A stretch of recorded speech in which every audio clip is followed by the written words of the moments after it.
que é fé. Pelo menos eu entendo que esse texto fala sobre o poder da fé, os resultados da fé, mas não o que é exatamente fé. Porque a fé, ela pode ter a certeza das coisas que se esperam, a fé pode ter convicção de fatos que não se veem. Pela fé, nós podemos então crer que o universo foi formado pela palavra de Deus. Pela fé, estes homens no Antigo Testamento tiveram um bom testemunho de Deus, ou seja, Deus justificou estes homens, dizendo que eles eram de fato fiéis à sua palavra. Pela fé nós entendemos isso, porque essas coisas são o resultado, os resultados da fé, mas não são necessariamente a fé. O que é fé? De forma bem sucinta, a fé, de forma bem básica, fé é obediência. Quando você crê, se você crê em Deus, que esse Deus é um Deus poderoso, santo, você vai viver de acordo com isso, de acordo com essa ideia, e você vai obedecer a esse Deus. Se você crê que o fogo queima, você não vai tocar no fogo. Se você entende que você caindo na água, não sabendo nadar, você vai morrer afogado, você não vai se jogar. Por quê? Porque você sabe dos resultados. Você obedece à força daquele elemento. Entende? Da mesma forma, se nós obedecemos e sabemos, entendemos quem é Deus, nós vamos andar de acordo com o que Ele estabeleceu. Porque nós sabemos, se nós não o fizermos, nós estaremos ofendendo Ele. Nós estaremos, porque nós cremos nisso. Nós cremos num Deus que é poderoso, num Deus santo, num Deus justo, num Deus de amor e misericórdia, sim, mas um Deus também que visita a todos nós no momento que lhe apraz. E se nós cremos nisso, nós vamos andar consoantes à sua palavra. Então, esse tema que eu decidi buscar e estarmos meditando nessas semanas que se seguem, por que isso? Porque não é melhor do que começar o ano pensando realmente em obedecer ao Senhor, em estabelecer uma trajetória que seja realmente classificada, caracterizada pela obediência a Deus. E nós temos alguns exemplos de homens que trilharam os seus caminhos, homens que estabeleceram, que decidiram obedecer ao Senhor, e eles estão aqui em Hebreus capítulo 11, nessa lista de exemplos de fé. Nessa lista, não sei como é que está a sua versão, ora algumas versões trazem os heróis da fé. Então,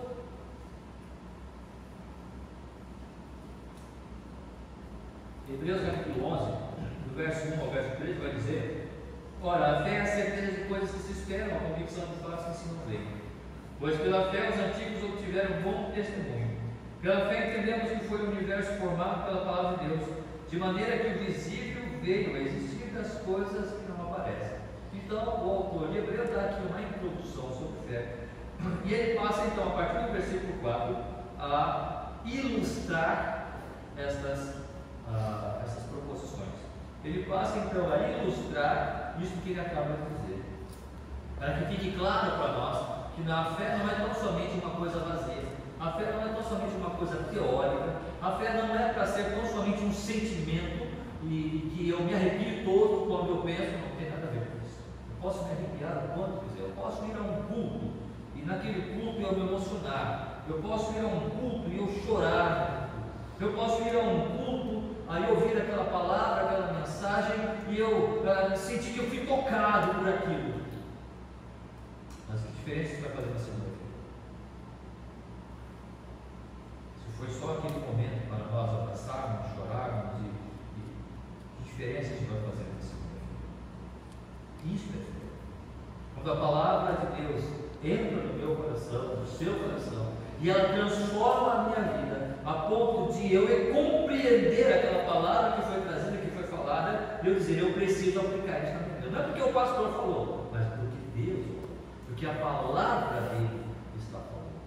E dessa forma eu preciso aplicar essas verdades no meu coração, torná-la prática. Por quê?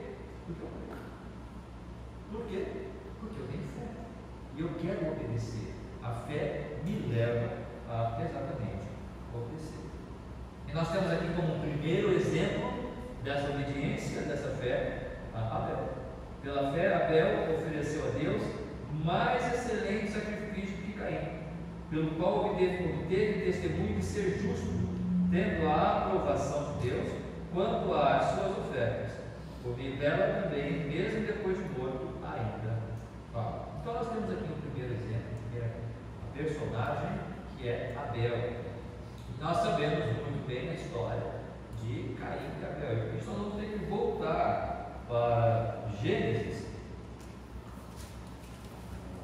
capítulo 4. Gênesis, capítulo 4. Nós vamos ler um pouquinho para vermos o que foi que aconteceu ali.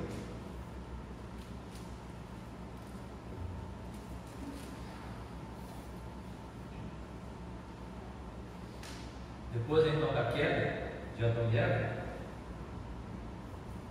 diz ali, Gênesis capítulo 4: coabitou o homem com Eva, sua mulher, esta concebeu e deu à luz a Caim. Então disse: adquiriu um varão como auxílio do Senhor. Depois deu à luz a Abel, seu irmão. Abel foi pastor de ovelhas, e Caim lavrador. Aconteceu que no fim de uns tempos trouxe Caim do fruto da terra uma oferta ao Senhor.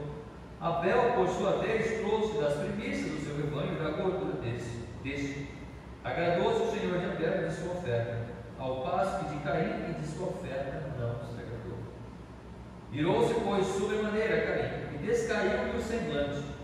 Então lhe disse o Senhor: por que andas irado e por que descaiu o teu semblante? Se procederes bem, não é certo que serás aceito, se todavia procederes mal, eis que o pecado jaz à porta. O seu desejo será contra ti, mas a ti cumpre dominar. Nós temos então aqui a narração do primeiro versículo, quando Caim fica desgostoso pelo fato de Deus não ter aceito a sua oferta, e sim a de Abel, seu irmão mais novo, e ele então o mata. E no versículo 8 em diante vai falar ali sobre este homicídio, esse ato de Caim.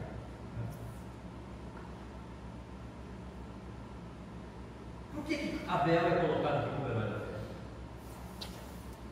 Na verdade, o texto ele não nos dá muitas explicações. Nós não temos aqui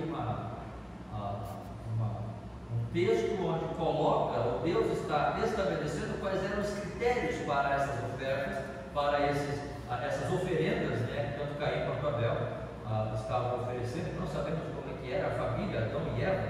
Sabemos que eles tiveram esses dois rapazes, Caim mais velho, Abel mais novo. Mas como que era a estrutura familiar deles? Quais eram os princípios que eles estavam seguindo? Quais foram os princípios que Deus ainda não sabendo? Mas o fato é que em algum momento Deus pediu a eles que eles fizessem a oferta. E o que é que faz com que Abel se tornasse um herói da fé? Ou postasse como alguém ali, como um exemplo de alguém que manifestou fé?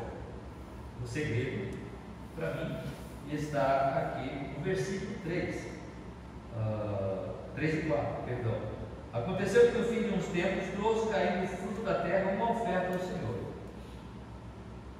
Caim trouxe o quê? Uma oferta. Caim trouxe uma oferta. E Abel? Abel, por sua vez, trouxe das primícias do seu rebanho e da gordura. O diferencial entre a oferta de Abel e Caim não é exatamente o sangue. Ainda que lá em Hebreus nós podemos ouvir que sem derramamento de sangue não há remissão de pecados, nós entendemos isso. Mas se nós tomarmos o texto de Gênesis, capítulo 4, o texto pelo texto, somente o texto de Gênesis, não há nada de sangue.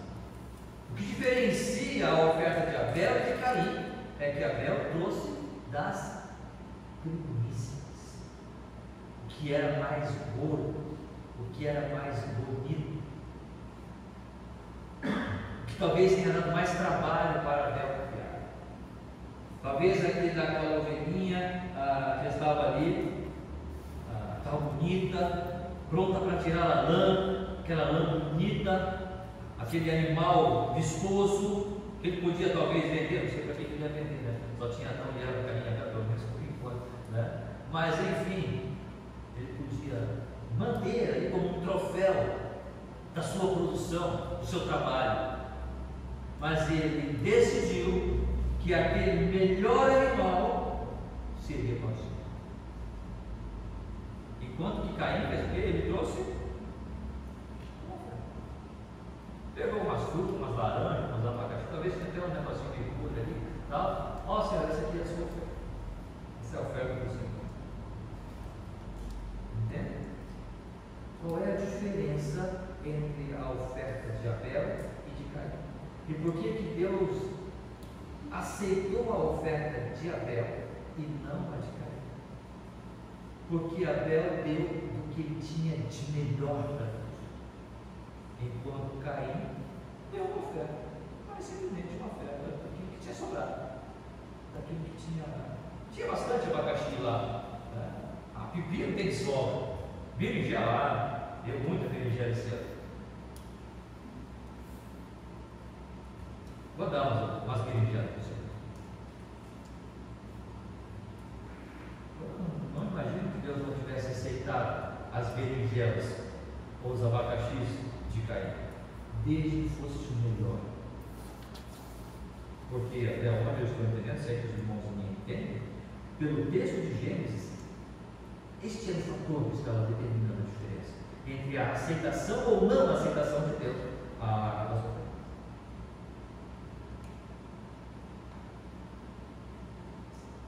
E foi isto que fez com que o Senhor se agradasse da oferta, então, de Abel. Um coração obediente. Porque, com certeza, em algum momento, o Senhor estabeleceu isso como princípio. Abel não teve, vou lá oferecer uma oferta, vamos lá quem oferecer uma oferta lá. Não, com certeza Deus, durante todo o tempo, estava orientando aquela família, até porque eles estavam vivendo os seus primeiros dias, né? O Senhor tinha acabado de dar as orientações para o homem por conta da queda, como é que eles iam viver, o que se alimentar, eles iriam ter que trabalhar, a mulher ia ter que ter o parto, as dores de parto, enfim, do suor do teu rosto comerás o teu pão. Então o Senhor estava dando todas as orientações no capítulo anterior para o homem. E depois disso, então, imagino que esses rapazes já estavam numa idade avançada, não eram meninos, então passam-se anos aqui, até que acontece essa situação desse homicídio, mostrando que, pelo menos para mim, entende-se que Deus tinha dado essa direção. E pela fé, Abel resolveu obedecer a Deus, obedecer esse princípio de ofertar das primícias das suas ofertas. Irmãos, o Senhor Jesus, lá em Marcos capítulo 12, versículo 30, ele vai dizer ali o primeiro mandamento: amarás, pois, ao Senhor teu Deus de todo o teu coração, de toda a tua alma, de todo o teu entendimento e de toda a tua força. Esse é o mandamento que o Senhor tem estabelecido para nós, como servos, como igreja, como aqueles que estão aqui professando o seu nome. E quando estamos ouvindo falar deste amar ao Senhor de todo o coração, de toda a alma, de todo o entendimento, de toda a força, está falando exatamente disso, de colocar o Senhor como a coisa mais importante na nossa vida, de colocar o Senhor como o centro do nosso ser, do nosso pensar, do nosso caminhar, do nosso andar, do nosso fazer. Ele é o fator pelo qual eu entendo que eu estou vivo, e para Ele eu vou viver, pois eu amo a Ele de todo o meu coração, de toda a minha alma, de todo o meu entendimento e de toda a minha força. Quando eu estou falando de coração, eu estou falando de sentimentos. Eu amo ao Senhor com todos os meus sentimentos, de toda a minha alma, a minha vida, tudo que eu desejo em Deus. todo o meu entendimento, a minha mente está buscando ao Senhor e somente a Ele. Eu quero entender todas as coisas com Deus no centro. Que foi a luta do antropocentrismo, das mudanças que se trouxeram, das revoluções que se deram na humanidade, porque antigamente Deus era o centro de todas as coisas e a razão só tinha sentido se Deus estivesse no centro. A ciência só fazia sentido se Deus estivesse no centro. Mas com a revolução do homem, da ciência, agora não. Eu preciso entender para poder crer. Antes era eu creio para entender, e agora eu tenho que entender para poder crer. Ou seja, o homem precisa compreender Deus para poder crer nele. Ele nunca vai crer, nunca vai compreender a Deus na sua totalidade, a menos que Deus chame esse coração e transforme esse coração. Mas amar ao Senhor de todo o nosso entendimento, ele fala exatamente dessa coisa, de colocar Deus no centro de todas as coisas, e mesmo que a razão não consiga explicar isso, eu creio. Eu creio sim, que o mundo foi criado em 6 dias, e Deus descansou. Me dá uma razão para isso, entende? Mas eu creio, pela palavra. Eu creio sim que Jesus um dia andou sobre as águas. Me dá uma razão para isso, eu não tenho. Mas eu creio que a palavra de Deus está dizendo. Eu não posso te explicar. Como dizem os nossos poetas, né? Quem me dera ao menos uma vez acreditar que um só Deus é 3, que o mesmo Deus é 3. Eu não posso explicar a verdade. Mas eu creio pela palavra. Amar a Deus com todo o nosso entendimento é amar a Ele, apesar da razão muitas vezes dizer não é bem assim. Ou a ciência de estar buscando, esperando uma explicação óbvia para isso. E de toda a tua força, com tudo que você pode, com tudo que você sabe, você amar a Deus, colocar Ele em primeiro lugar. Dessa maneira, nós vamos estar oferecendo ao Senhor as nossas primícias. Mas parece muito vago, não é? Parece muito vago toda essa coisa. Mas não foi vago para Abel. Abel teve que ir lá pegar o seu animal e trazer e oferecer ao Senhor. Talvez Caim não entendeu isso, ou não quis obedecer a essa verdade. Ele relutou. Ele simplesmente disse: não vou fazer por Deus. E Deus não aceitou. Irmãos, nós temos muitas oportunidades de colocar a Deus como a primícia das nossas vidas. Como é que nós fazemos isso? Talvez na teologia moderna, atual, a gente vai pensar sobre muitas coisas, né? Porque o segundo mandamento, igualmente, tão valoroso quanto o primeiro, é amarás o teu próximo como a ti mesmo. Mas sabe o que acontece? É que no objetivo de estabelecer o segundo mandamento como tendo o mesmo poder do primeiro, na verdade o que se faz é esquecer, excluir o primeiro. E parece que às vezes estamos colocando as pessoas acima exatamente do próprio amor a Deus. O primeiro mandamento é: amarás o Senhor teu Deus de todo o teu coração, toda a tua alma, todo o teu entendimento e toda a tua força. E nós só podemos amar ao próximo quando nós entendemos essa verdade. Eu não posso amar ao próximo sem antes entender o que é amor a Deus, porque é este amor que foi colocado no meu coração, que o Senhor vai dizer, né? Nós amamos porque Ele nos amou primeiro. Então eu só posso amar ao meu próximo quando eu amo efetivamente a Deus e entendo o que é esse amor a Deus. E esse amor de Deus por mim foi manifestado na cruz, em Cristo Jesus. E quando eu sou transformado por essa verdade, então eu compreendo o quanto que o meu próximo também precisa de Cristo. E se esse próximo precisa de Cristo, eu preciso viver de tal forma, mostrando que o meu amor a Deus é tão real quanto o meu amor a Ele. E eu quero tanto vê-lo em Cristo, que eu quero seguir e continuar servindo ao Senhor, para que um dia o meu testemunho venha a ganhar essa pessoa. Só que isso muitas vezes é esquecido e olvidado. Eu preciso amar o meu próximo, e aí eu esqueço de Deus.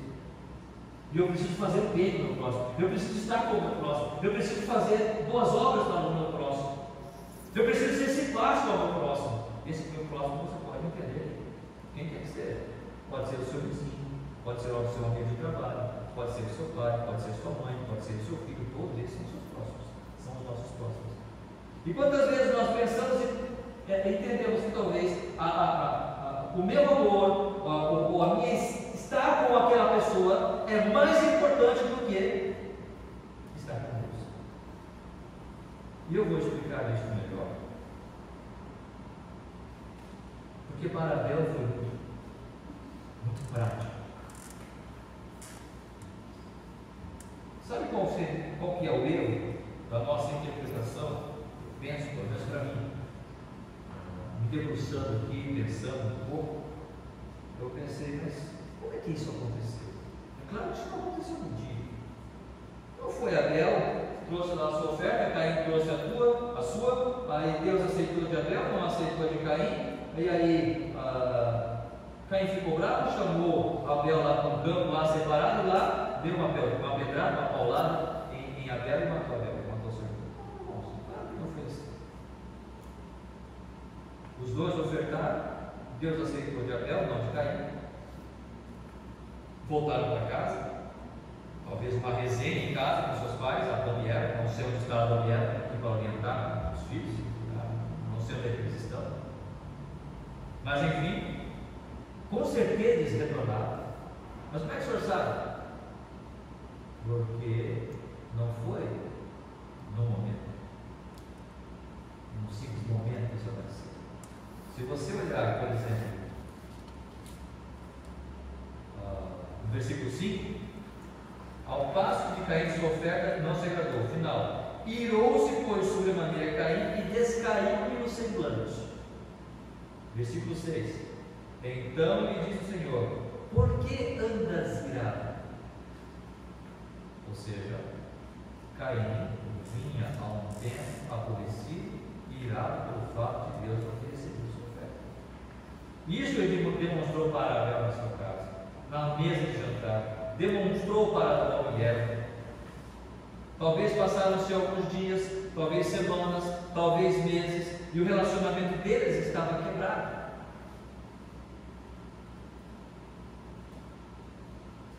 E o Senhor então vai dizer: se procederes bem, não é certo que serás aceito; se todavia procederes mal, eis que o pecado jaz à porta, o seu desejo será contra ti, mas a ti culpa dominá-lo. Ou seja, você tem tempo para resolver isso aí. Caim, você tem tempo para tirar isso do seu coração e resolver esse problema com o seu irmão, comigo e com a sua família.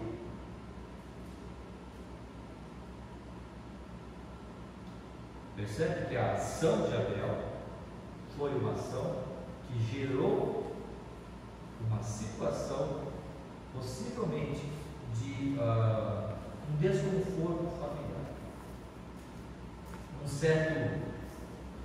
uma certa situação de, podemos dizer, uma animosidade na família. Mas Abel não fez nada, Abel não se desculpou, Abel não mudou a sua postura, simplesmente porque Deus aceitou a sua oferta e não a de Caim. Talvez até houver outras ofertas, eu não sei, estou aqui considerando.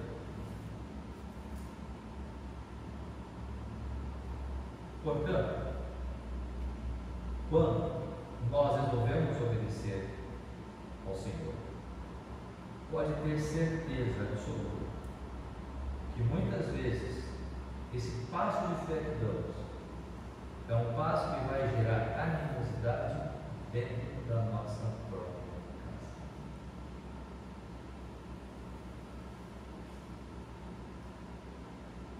E se nós entendermos ou estabelecermos que os nossos familiares são mais importantes do que o nosso relacionamento com Deus, nós não estaremos obedecendo. Se nós entendermos que a minha família, lembra que nós lemos essa partilha agora há pouco na liturgia? Penseis que vim trazer paz à terra? Não, eu vim trazer guerra. O pai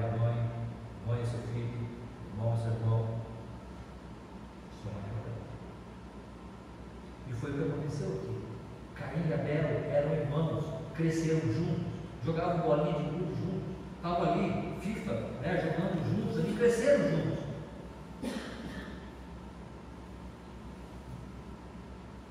Mas um dia, com relação ao fator Deus, um obedeceu e o outro não obedeceu. E aquele que obedeceu foi alvo da ira de que não obedeceu. E eram irmãos. Onde está Adão e Eva?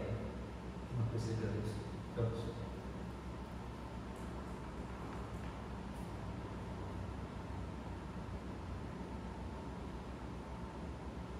Mas para Abel foi muito prático.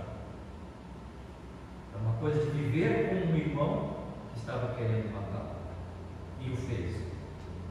Ou, não sei se estava querendo ou não, alguns entendem que a partir do versículo 8, Caim criou uma estratégia, uma cilada para Abel. Eu não sei, talvez sim, mas pelo menos para mim não fica claro. Versículo 8 vai dizer: disse Caim a Abel seu irmão, vamos ao campo. Estando eles no campo, sucedeu que se levantou Caim contra Abel, seu irmão, e o matou. Ou seja, eles estavam no campo. Caim chamou Abel para o campo. Ele já está virado. Mas não significa que ele chamou para matá-lo. Talvez sim, mas não fica claro. Mas estando no campo, por talvez eu possa imaginar que aquela conversa voltou à discussão. Mas Abel, por que será que o Senhor reaceitou a sua oferta na minha? Caim já está virado. Não significa que ele tinha levado Abel para matar. Mas Caim já estava com uma raiz de intriga no seu coração, de inveja, de ira, e aí o assunto volta. E Abel diz: mas eu não sei, talvez a minha foi melhor, né? Talvez só algo bem pensado ali. E aí começa a discutir. E na ira que a Caim já vinha alimentando o seu coração, pega uma pedra, um pau e mata o seu.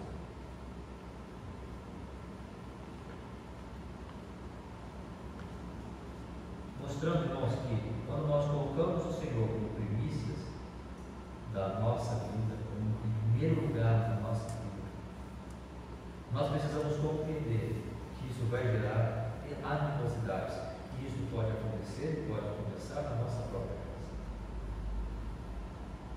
Porque essa luta não é uma luta simplesmente de relacionamentos, é uma luta espiritual.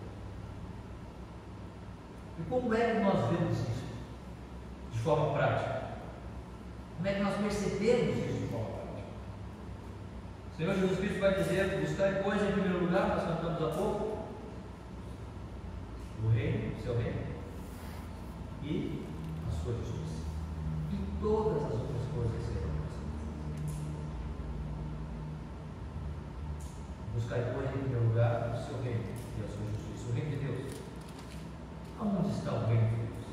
O que é o reino de Deus hoje?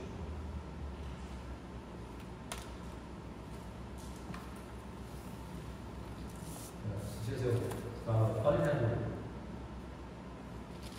uma palavra que eu trouxe, uma palavra do meio, né? E eu falei: o professor estava na linha, eu vou ter que orar o Pai Nosso aqui, mas eu não sei orar o Pai Nosso. É claro que o Pai Nosso é bíblico, né? Não tem nem problema de falar, recitar o Pai Nosso, né? Mas vamos lembrar do Pai Nosso, né?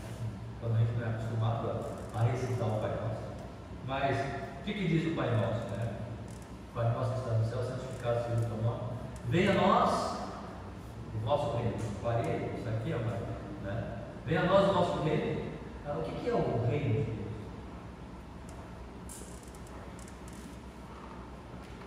Hoje. Começa com ir e na igreja. O reino de Deus hoje é a igreja.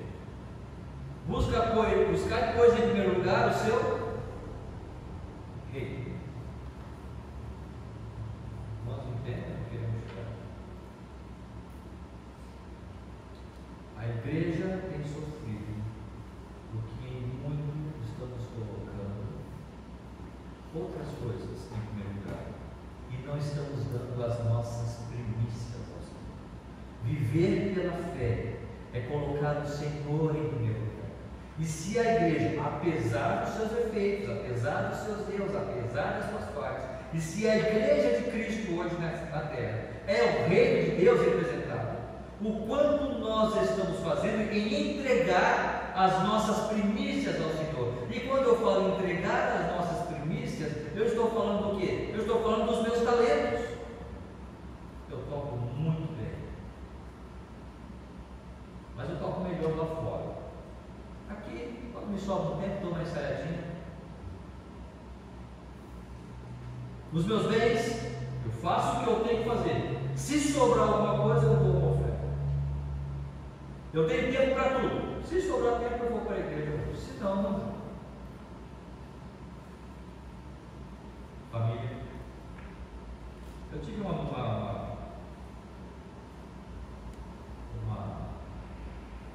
notícia muito gostosa. Essa semana minha irmã me ligou, conversando, né, coisa novo, né? E aí ela me ligou, Márcio, nem de volta. Falei, o que aconteceu? O tio Carlos.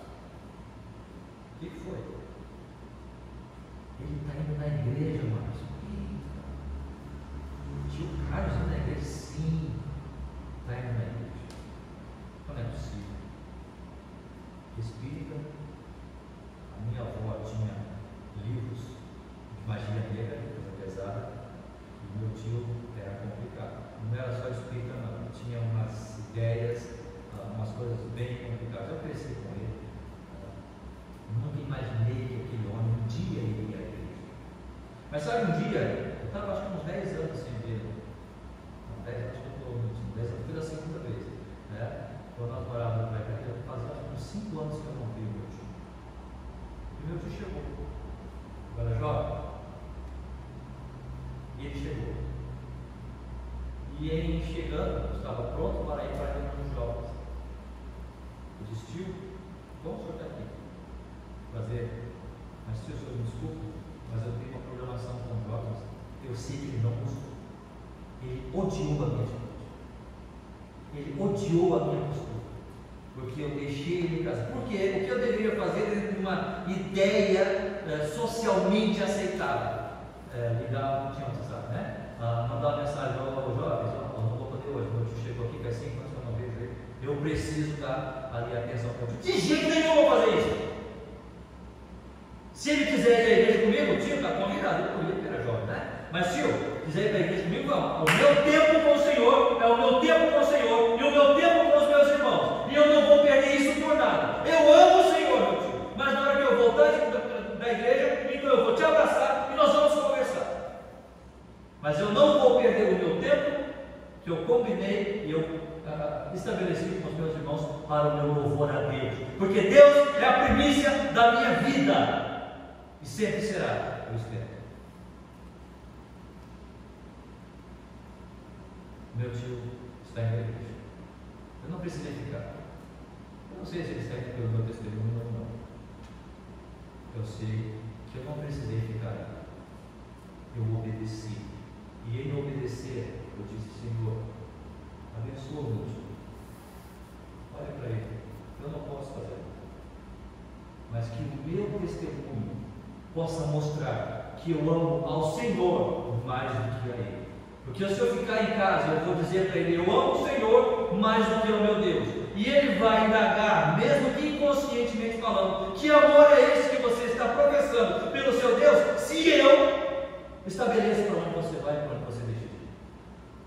Você ama o seu Deus ou não ama? Porque se você ama o seu Deus, você não ficaria comigo, você ficaria com os seus irmãos em Cristo, louvando e adorando o seu Deus. Eles não vão falar, não entendem isso. Mas é essa a ideia. Obediência, viver pela fé, é prático. É dizer, Senhor, eu quero servir ao Senhor, eu quero obedecer ao Senhor. Eu não somente quero dizer que eu, não somente quero dizer, eu quero realmente servir ao Senhor. E se isso custar a minha vida, que seja. Eu decidi obedecer, ainda que isso custe a minha vida. ainda que isso produza simpatia com o meu tio, com o meu pai, com o meu irmão, com minha irmã, com o meu vizinho. Eu não estou me importando com isso, porque o Senhor é poderoso o suficiente para transformar o coração dele, assim como transformou o coração dele. Deus é suficientemente poderoso para transformar conosco. Não sou eu, não é a minha simpatia, não é o meu abraço ou o meu feliz ano novo que vai transformar aquele coração, mas é o Espírito Santo usando uma vida que está disposto a colocar Deus como primícia da sua vida, o seu tempo, os seus talentos, os seus bens como primícia para o Senhor, como oferta, como um aroma agradável ao Senhor. O primeiro herói da fé foi Abel. Sabe por quê?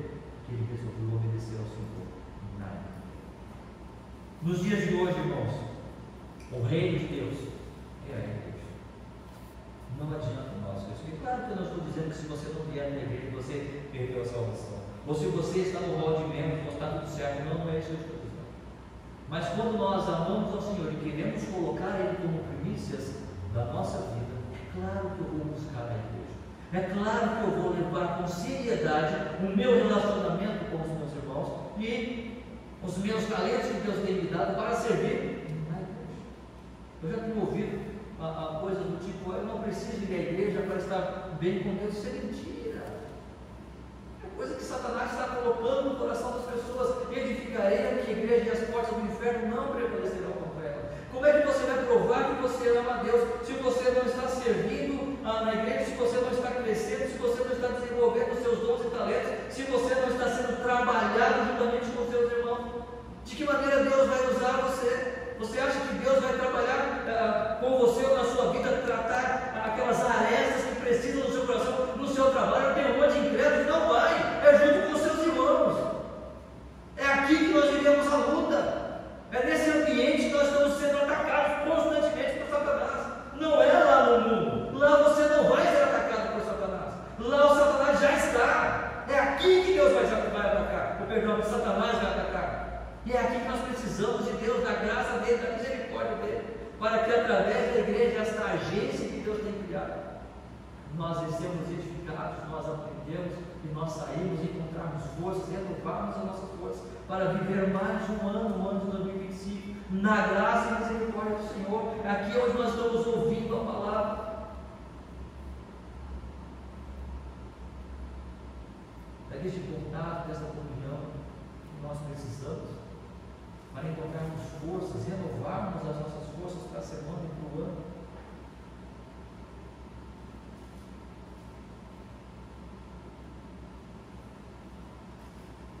Isto é um exemplo prático da vida de Cristo.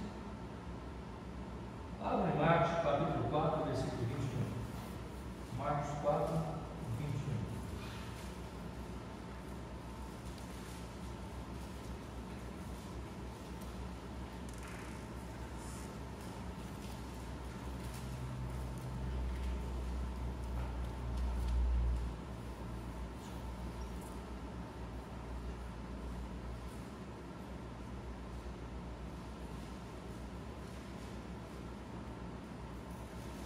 Perdão, Marcos 3, 21. Marcos capítulo 3.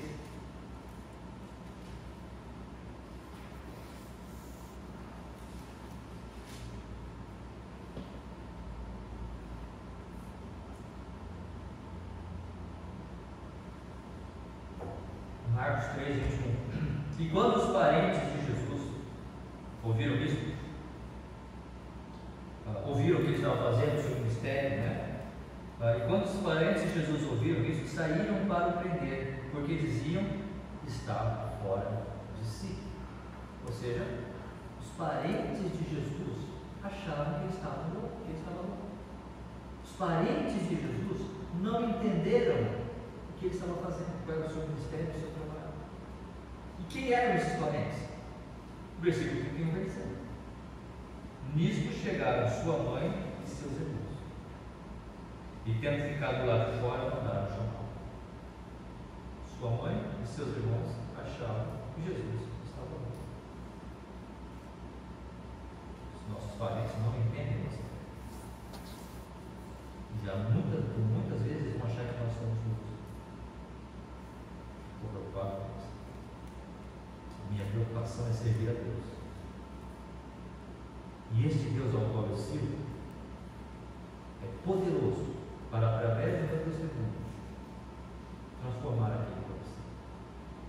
Jesus, no final desse texto, do versículo 31 em diante, vai dizer: quem é meu pai? E quem é minha mãe e minha irmã?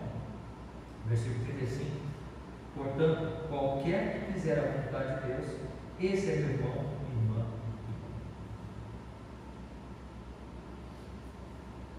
Eu costumo dizer o seguinte, que hoje você tem pais, você tem filhos, você tem irmãos, você tem tios, e tudo isso é legal, tudo isso é lindo, isso é maravilhoso, tudo isso deve ser preservado, deve ser, não posso dizer, não sei se é uma palavra muito forte, mas reverenciado, aproveitado, é claro que sim, mas prestemos atenção numa coisa, talvez a igreja não entenda isso, muitas vezes eu talvez não entenda isso, tudo isso vai passar.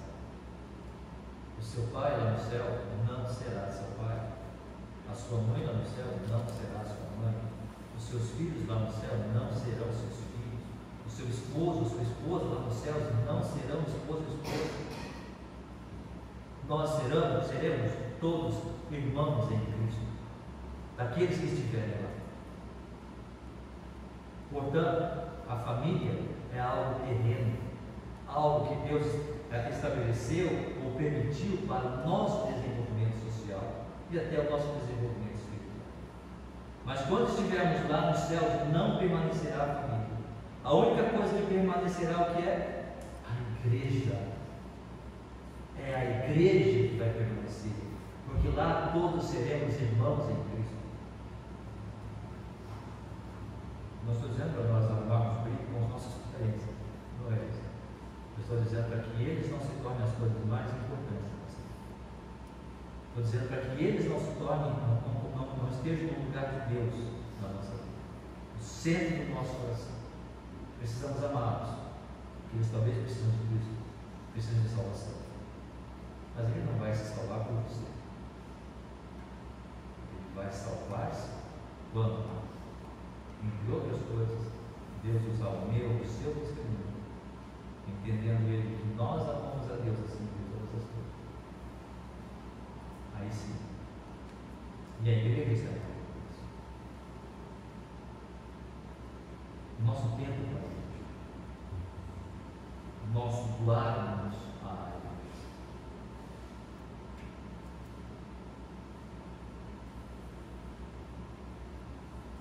Dessa forma, Abel se torna então um herói da fé. Porque ele ofereceu a Deus o mais excelente sacrifício que caiu. Hebreus 11, verso 4. E olha o que diz: pelo qual ele teve testemunho de ser justo, ou seja, pela sua fé, Abel foi justificado. Paulo em Romanos vai dizer, Romanos capítulo 5, versículo 1, justificado, pois, mediante a fé, pelos passos de Deus. Somos justificados pela nossa fé. Não somos justificados pelas nossas obras. Abel não foi justificado, ou não foi chamado justo pelas suas obras, mas Abel foi chamado justo pela sua fé, pela maneira como ele colocou Deus em primeiro lugar na sua vida. Nós podemos colocar tantas coisas em primeiro lugar, mas enquanto nós não aprendemos que o nosso trabalho, o nosso dinheiro, o nosso tempo, os nossos familiares, eles não são as coisas mais importantes, mas Deus sim, nós nunca entenderemos o que é. É necessário compreendermos que a nossa justiça é pela fé em Cristo, naquilo que o Senhor Jesus Cristo. Perceba, em Hebreus capítulo 12, versículo 24, Hebreus 12, 24, mais uma vez o autor de Hebreus usa Abel como exemplo.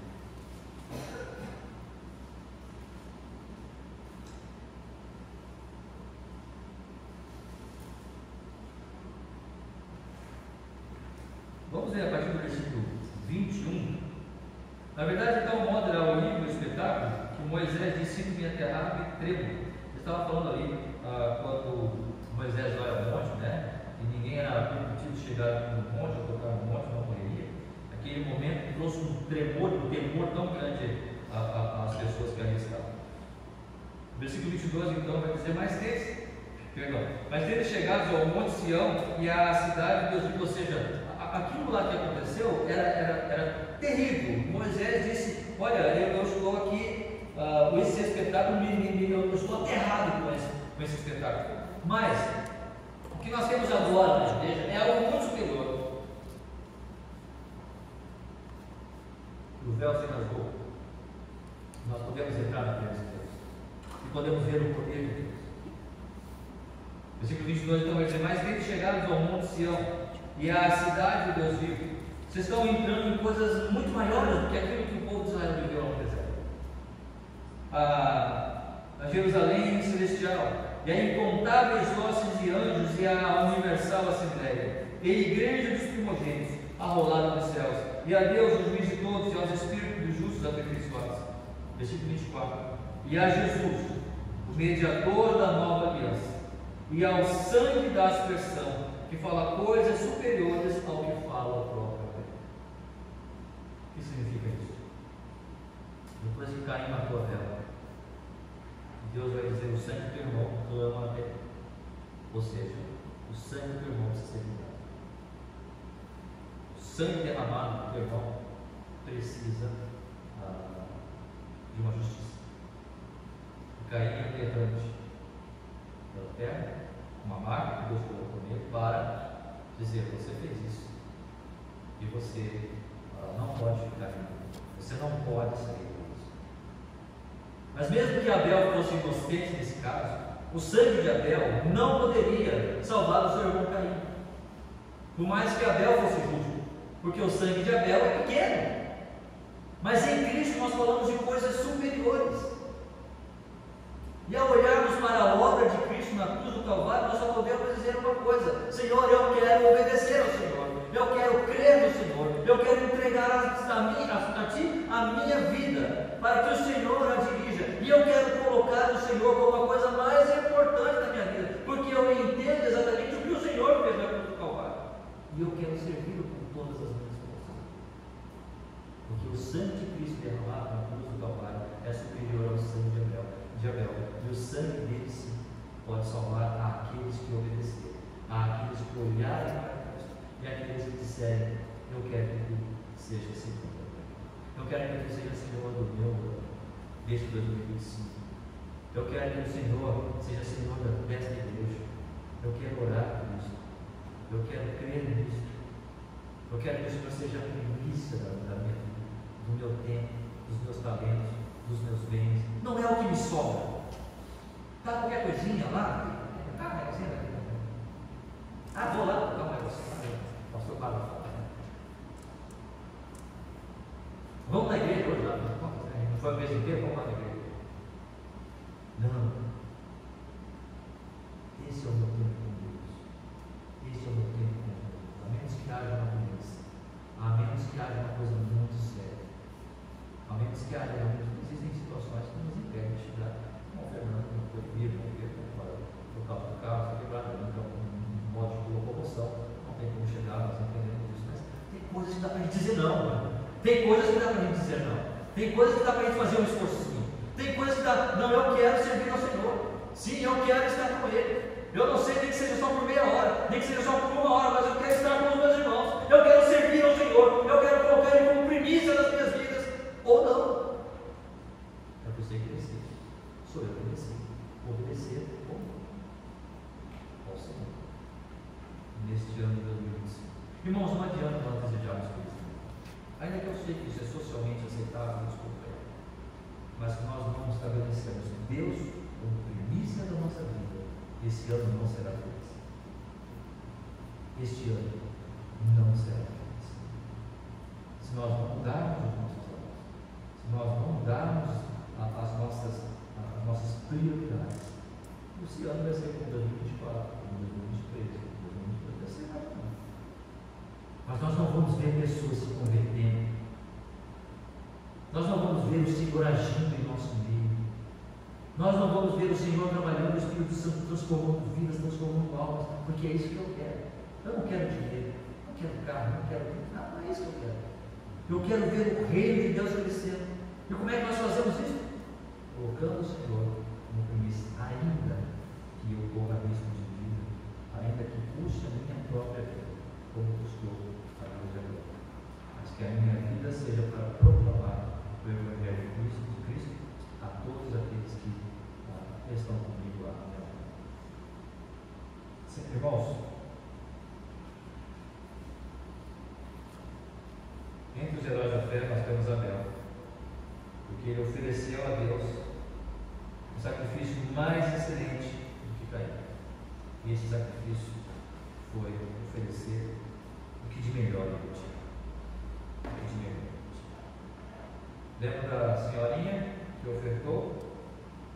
A sua moedinha deve ter caído na caixinha ali. O pessoal da volta deve ter rido. Só Deus tem sentado aí, velho. Não.